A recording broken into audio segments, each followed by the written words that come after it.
I honestly think it's gutless. Like, straight up gutless. And here's why I say that. You're hosting the Super Bowl at your venue. It's at Levi's. Now, to be fair to the Niners, if you go back 6, 7, 8 years, like, just go back and look. They have been at the top of the charts almost every single year when it comes to overall cash spending. Now, a part of that cash spending is the dead cap numbers from moving on from guys that aren't great contracts. So, you know, they definitely have spent a lot of money. Yesterday, Quincy Williams was moved, an elite player on the defensive line that you have been trying to fill since DeForest Buckner. You've signed how many guys at that position? You gave Eric Armstead money. You gave, I'm going to get to that. Yeah, you gave Javon Hargrave a bunch of money, okay? How many guys have you drafted? Kinlaw, obviously Michael Williams. You can tell me he's an edge rusher. He's not. He's a D tackle, okay? Alfred Collins, CJ West. This is the guy. This is the guy you've been trying to replace. He went for a second and a first. Your second and second for next year would have been in the 50s.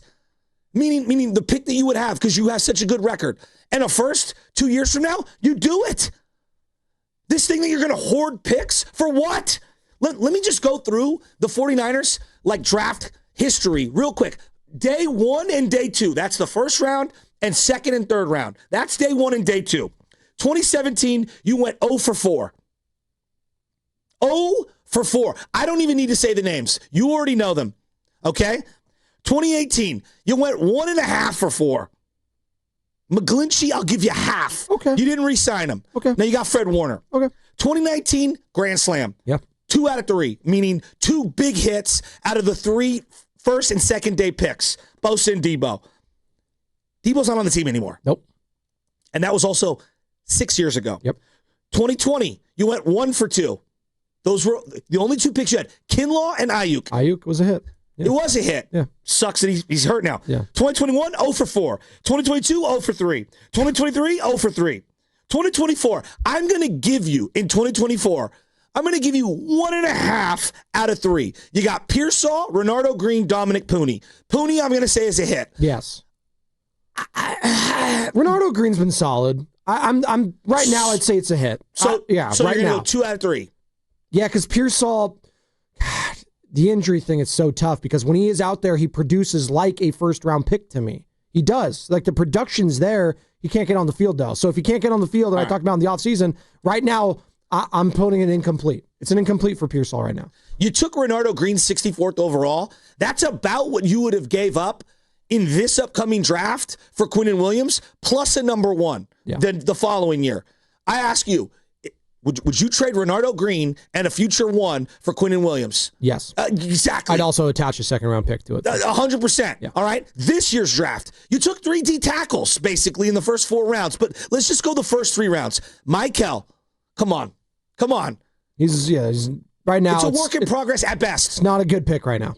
It's looking like a bad pick, quite frankly. Yeah. Alfred Collins. Probably showed the most promise, but is he some difference maker? He's solid. He hasn't really. He had a great moment against the Rams. Yeah. Unbelievable moment against the Rams. I like him. But, come on. That's the 43rd pick. So even if you bottomed out this year and didn't win another game, you wouldn't trade the 43rd overall pick and a future 1 for Quincy Williams? And then you got Nick Martin, who can't even get off special teams, can barely suit up, and Upton Stout, who has gotten better, but again, I go through their list of first and second day, draft picks, round 1, 2, and 3. They're atrocious outside of 2019 and 2020 and 2018, which was 6, 7, and 5 years ago. They've gotten very little out of those. They've gotten way more return in trades. Trent Williams, trade, one of their best players. CMC, trade, one of their best players. At one time, Jimmy Garoppolo, trade, one of their best players. Go right down the list. This team has done a great job via trading. So I ask the question, is it John Lynch and Kyle didn't want to give up a future pick?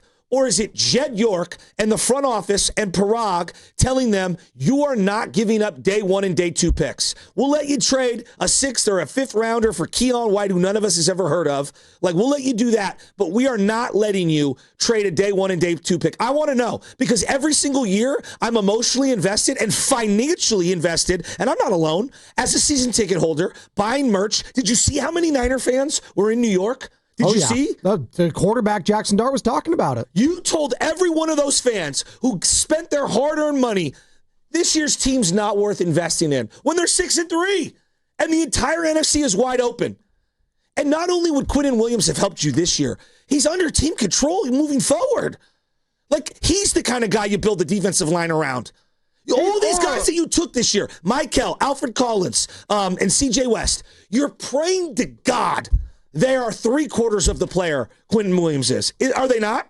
You're hoping. The guy's a first-team All-Pro at one point. If you can become a first-team All-Pro at any year, I don't care. That means you're the best at your position for an individual season. That is your ceiling. So you're telling me every single year you're going to raise my prices, but when the team, and I'm going to get the email, as a season ticket, I'm going to get the email. It's coming out any day. Hey, put your deposit down for playoff tickets. It's coming. Why don't you put your deposit down for a playoff team by going to get somebody who can help this roster? Not just for this year, but next year. How are the Ravens, who have less wins than you, active? How are the Bears, who have less wins with you, active? How are the Cowboys with less wins than you, active? And you're not active? It's ridiculous. Like, honestly, I think it's gutless. And I want to know, was it from Jed York? Because all of the rhetoric I heard from John Lynch and Kyle Shanahan for weeks leading up to the deadline. Oh, well, I don't know. Maybe the right deal. Like, they were so melancholy about the trade deadline. So melancholy. I want to know, did it come from upper management? Did they have the ability? Because you cannot tell me that Quincy Williams does not improve this defense, not just for this year, moving forward. That's the kind of guy you pair up with Bryce Huff and Nick Bosa next year. Would it make you feel any better? And I'm speculating right now. I'm not reporting anything. Would it make you feel any better if the 49ers attempted to and the Jets just said no? I'd rather have the Cowboys picks because I think the Cowboys might have a worse record. Deal. Huh? Sweeten the deal. What would you include? More picks, whatever it takes. Okay. Joe, they're not good at drafting. Okay. The proof is kind of in the pudding. Well, apparently they care more about the picks than the proven commodity at this point, which I agree with you. I don't think that's the right move at all. You're 6-3. You are telling is Christian McCaffrey going to be better next year? No, probably not. Okay, is Trent Williams even going to play football next year? I don't know. All right. The Mac's hot right now.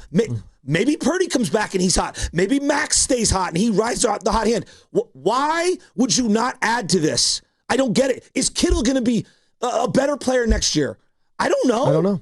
Yeah, like Fred Warner, do we have any idea what he's going to look like to start next year? Or Nick Bosa? We have no idea. You are 6-3. We're in the season. Worry about this year. I get you want to, we got to hoard the picks moving forward. Dude, your best moves have been trades. You're 6-3. You have a chance to host a playoff game.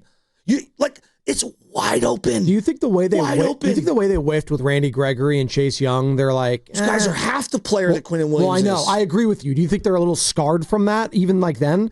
And they're risk averse right now. Picks. You got comp picks that you got for coaches leaving. I know. To me, that's like found money. I listen, I agree with you. I'm trying to figure out why they didn't. And the only reason I can come up with was maybe the Jets also just didn't want to do business with them. I know Woody Johnson, Robert Saleh. Listen, that's looking too far into it. Saleh, former head coach of the Jets. Maybe there's some bad blood there. They don't want to do business with them. Maybe it was about sweetening the deal and they just didn't want to. It's one thing if we were just this whole get rid of picks. If it was for a rental, of course I'm not going crazy over trading for a rental. Multiple guys were dealt yesterday with team control moving forward.